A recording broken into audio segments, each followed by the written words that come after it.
Parece que o tsunami chegou no Brasil, meus amigos. Pois é, a Lei Magnitsky, tão falada nesse ano, muitos duvidaram, inclusive, que o governo americano iria fazer isso, mas finalmente essa lei chegou e foi aplicada hoje, dia 30 de julho de 2025, contra o ministro Alexandre de Moraes, sendo a primeira vez na história que o Brasil recebe essa sanção vinda dos Estados Unidos.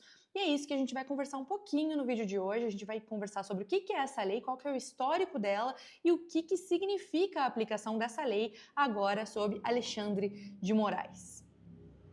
Então essa lei foi uma lei criada em 2012 pelo Barack Obama e ela vem aí como uma resposta ao que aconteceu com um advogado russo chamado Sergei Magnitsky. É daí que vem o nome da lei, né? Uma homenagem a esse advogado russo que fez aí inquéritos denunciando a corrupção na Rússia, denunciando várias autoridades russas corruptas, e esse sujeito foi preso, torturado e morto na Rússia em 2009. E aí, em 2012, então, os Estados Unidos decidiu sancionar essa lei que diz aí que é possível isolar financeiramente pessoas que cumpram dois requisitos. O primeiro é violações a direitos humanos, ou seja, pessoas que torturem, que matem, que prendam injustamente cidadãos nos seus países podem sofrer sanções dessa lei, que foi o que aconteceu aí com essas autoridades russas, foram as primeiras pessoas a receberem as sanções dessa lei. E o segundo caso em que essa lei pode ser aplicada é em casos de corrupção e desvio de recurso público nos seus países. Isso já aconteceu, inclusive, com presidentes aqui da América Latina. Então, se você conhece algum presidente de algum país da América Latina com histórico de corrupção, fique esperto, porque essa lei também pode ser aplicada em casos de corrupção. E quem que já recebeu essas sanções aí? Qual que é o histórico de aplicação da Lei Magnitsky pelos Estados Unidos?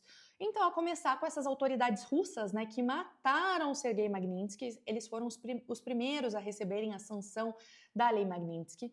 Também o tão famoso e comentado Nicolás Maduro e alguns aliados da Venezuela já receberam a sanção dessa lei. Lembrando aí que Maduro é um ditador, né? Ele fraudou as urnas, ele colocou ali milhares de prisioneiros políticos na cadeia, ele tortura, ele mata o opositor político. Então esse é o perfil de uma das pessoas aí que se equipara agora a Alexandre de Moraes.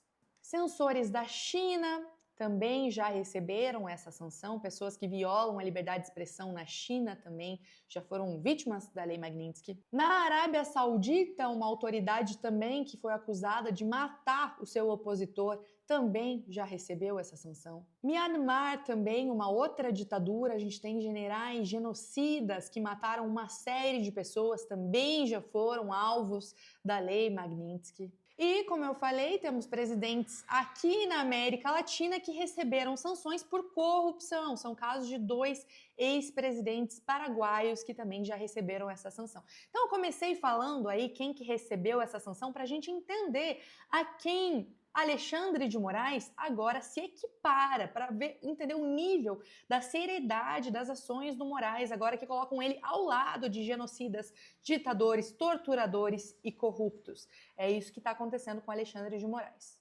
Ok, mas por quê, né? Por que o Alexandre de Moraes recebe essa sanção agora? Eu vou ler então para a gente entender um pouquinho melhor o que diz a justificativa da Lei Magnitsky.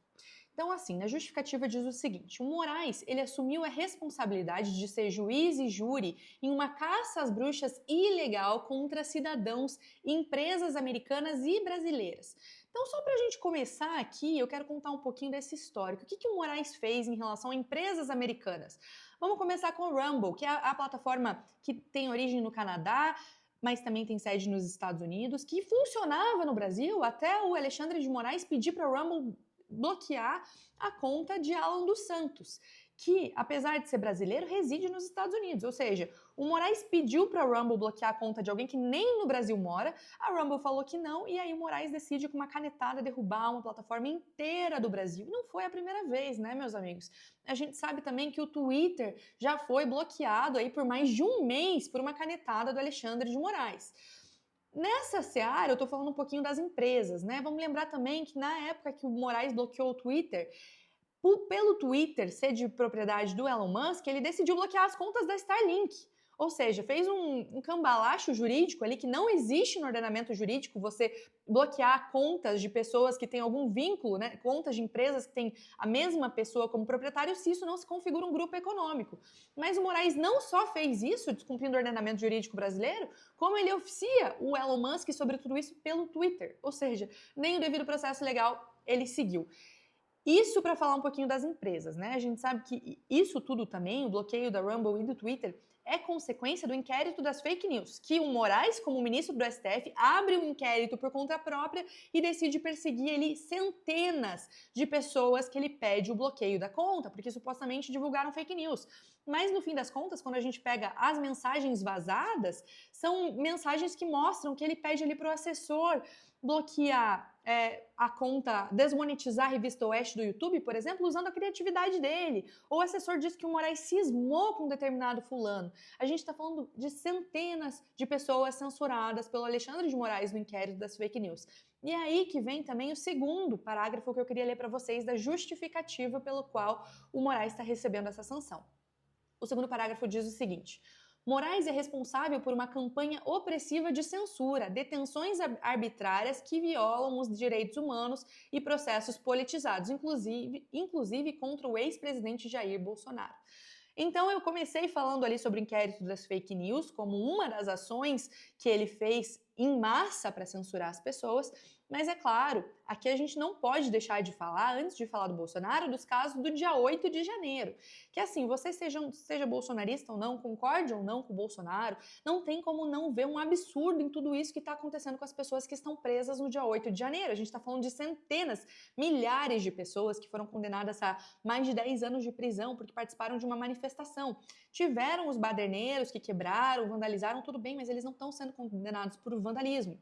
Eles estão sendo condenados por golpe de Estado. E os baderneiros são a minoria.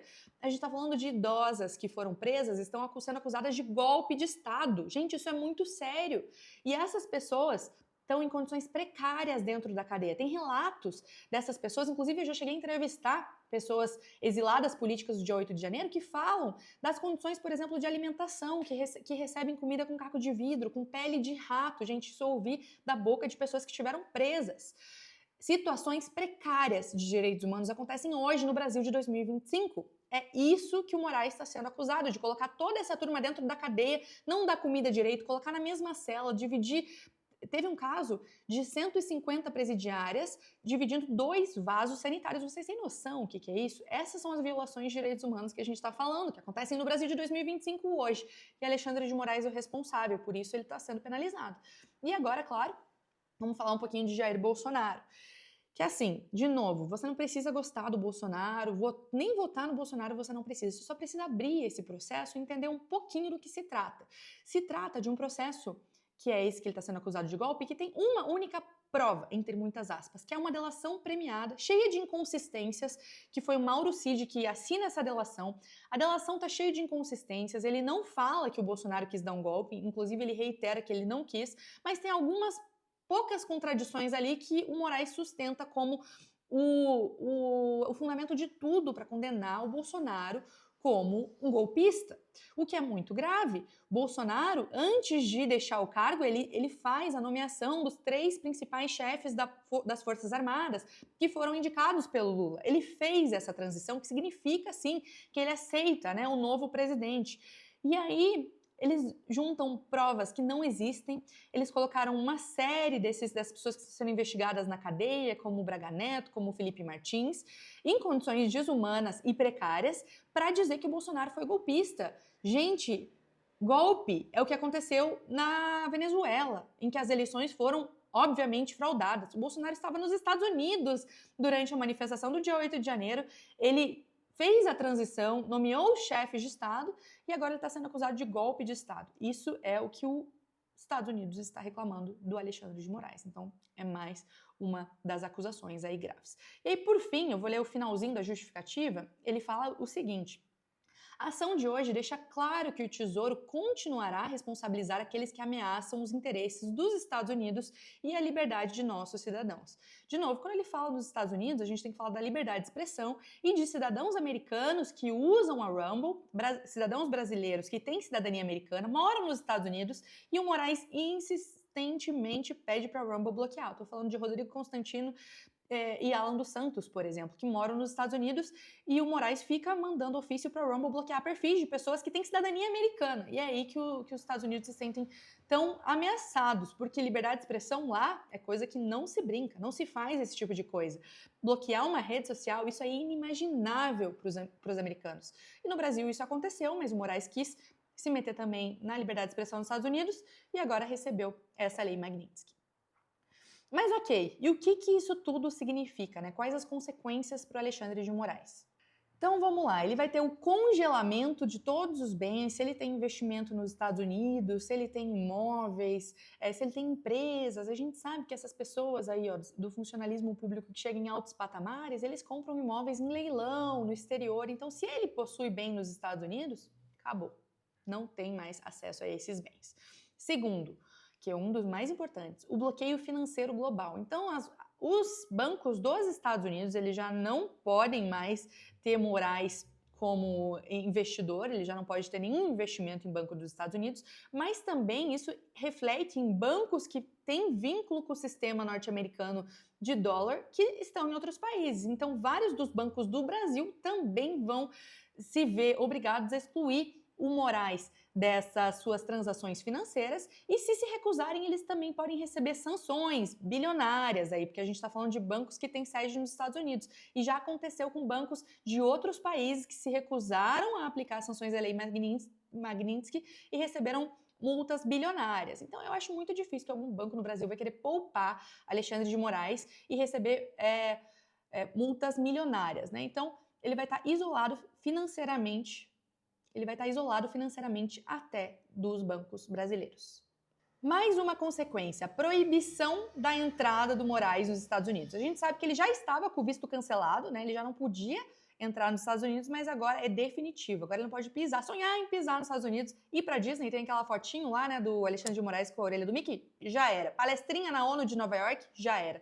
Não pode mais pisar nos Estados Unidos. Ele também corre um outro risco, que é o isolamento internacional. Então, outros países podem seguir os Estados Unidos, como já aconteceu com outros sancionados, e aplicar sanções também ao Moraes. E aí, o principal é a reputação do Moraes, né? Como eu citei anteriormente, ele fica ali ao lado de diversos ditadores, genocidas, corruptos. E aí, a gente tem um ministro do STF com tanto poder e autonomia ao lado dessas pessoas aí, desses monstros que mataram pessoas, roubaram, desviaram dinheiro público. Porque não é à toa, né? Não é da noite para o dia. Como eu citei, Moraes perseguiu centenas e milhares de pessoas, colocou milhares de pessoas na cadeia em condições precárias, perseguiu o principal opositor político do Lula.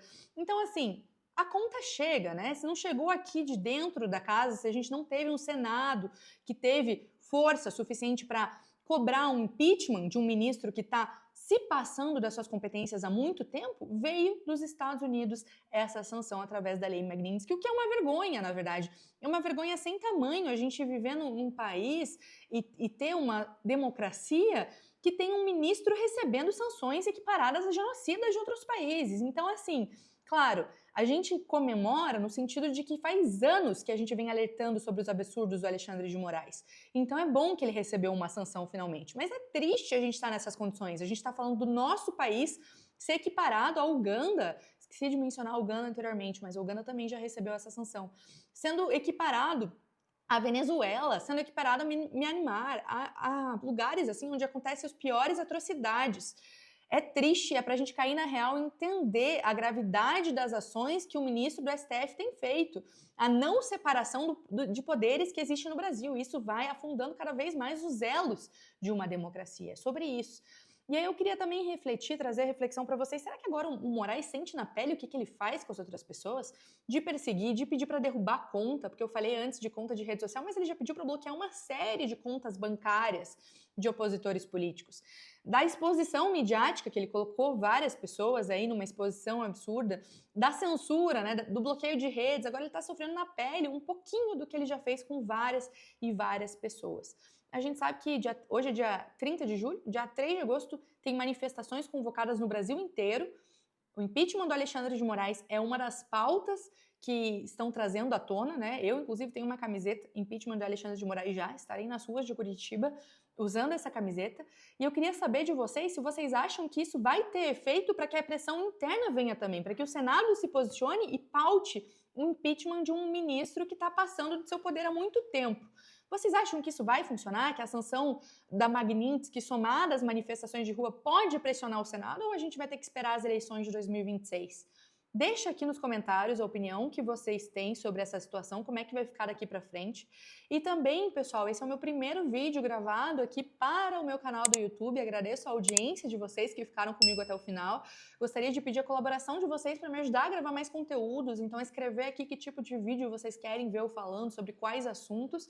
E, claro, se inscrever no meu canal aí, porque eu conto com o apoio daqueles que ainda acreditam no Brasil e que acham que dá para fazer uma política diferente. Para a gente conseguir espalhar ainda mais essa mensagem, eu preciso da ajuda de vocês se inscrevendo, deixando seu comentário, like, mandando o vídeo para algum amigo que ainda não entendeu bem essa questão da Lei Magnitsky e, claro, deixa o seu feedback. Aí é o primeiro de muitos vídeos, assim eu espero, e é bom contar com vocês aí logo no início. Muito obrigada e continuamos juntos nessa luta aí para o Brasil que a gente merece viver e que um dia a gente vai viver.